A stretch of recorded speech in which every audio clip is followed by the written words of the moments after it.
Greetings friends, it's me, wayman29. This is a video going out to Mel's basket case. Mel, you're on the ball. When you made that video, I had no idea what that was, but I have been reading it for a while and didn't know what that term was, and now I do. So sorry I gave you the really bad original answer on what I thought it was.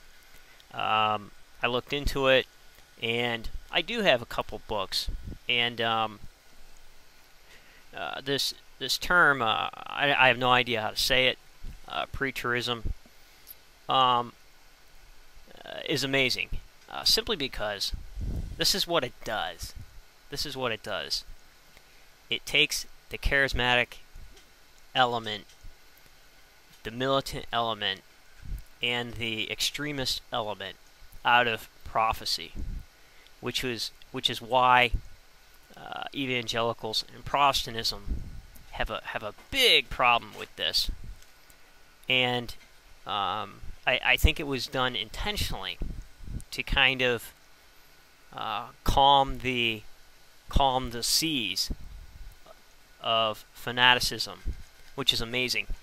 Catholicism did it probably the best, and they ended up, even modern scholars ended up contributing to this idea, and it works great because I use it all the time, and I didn't even know it. So I do have a book. If you go out and buy, well, get it on interlibrary loan. This book costs some money, but it's the new Jerome biblical commentary. It's edited by authors like Raymond Brown, Joseph Fitzmyer, and Roland Murphy. And take a look in that section on the commentary dealing with Revelation, and you'll see what I mean. And when I was in Catholic school, Catholic college, it said, you know, everything already happened. Kingdom of God is already here within us. So it's pretty amazing.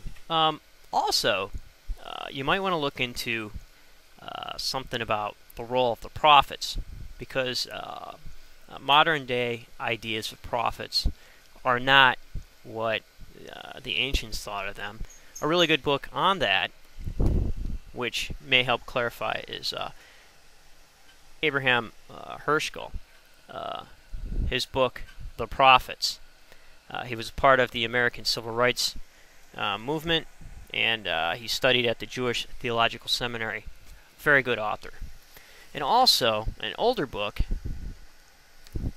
by Schmithels is Apocalyptic.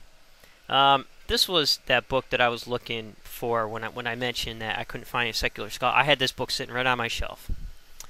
And inside, he writes, he gives an overview of Apocalypticism, which is great.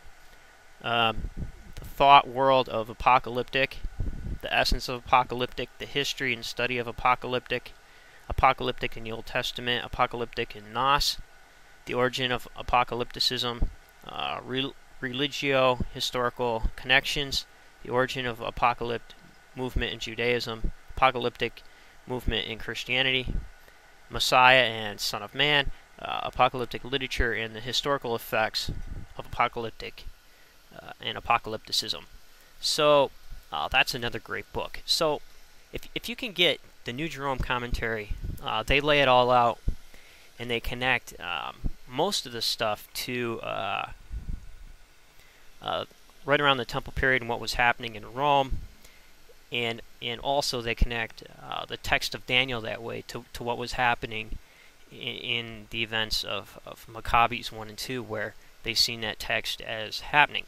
However, what's amazing is, just like Protestantism does today, and these prophecy buffs and extremists out of evangelicalism, some are more extreme than others. It's perfectly fine to use metaphors in this way. It's been done for years. That's what I'm getting at. You can even see it used in breakaway apocalyptic groups of Judaism in the Pesher of Habakkuk and Nahum, Pesher Nahum, out of the Dead Sea Scrolls, where they took these pieces of literature, applied them to themselves, and took literature discussing past events from the prophets and applied it to themselves and translated it into what would happen or what was happening at that time. So it's pretty amazing, and thanks for bringing this up, and I hope that I was a little bit more helpful. So if you can grab the New Jerome commentary and look at some of the in there, you could probably get it on Interlibrary. Go on ABE Books. They might have some good deals on these books. I bought all these books used, and I paid I think it was like $45 for the New Jerome commentary, and brand new it's probably $75 because it's a pretty good Catholic commentary, and Raymond Brown does excellent research. So I don't know. Thanks, Mel, for sending this in, and sorry I shortchanged you on the comments section, because this is a great topic, and I love this sort of thing. So hopefully I was helpful in some way. Take care, friends, and remember, if everybody's thinking alike, then somebody isn't thinking.